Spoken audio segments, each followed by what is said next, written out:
এই মেচিনটো হৈছে বন কটা মেচিন। চাওকচোন কিমান ফাষ্ট বন কাটিব পাৰি। এঘণ্টা যদি বন কাটে নহয় 250 টকা লয় হেনো। আমাৰ অসমত এইটো মেচিন আছেনে নাই ক'বচোন।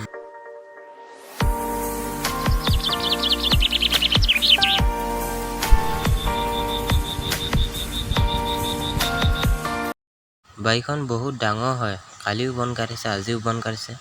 এতিয়া বাজিছে 8টা। এতিয়া যদি নন ষ্টপ কাটি থাকে ন, তেতিয়া 2টামান বজাত শেষ হৈ যাব লাগে।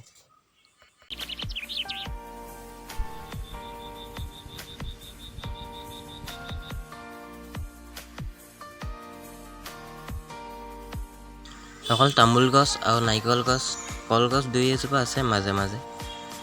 তামোল গছ বেছিকৈ আছে, নাৰিকল গছো আছে।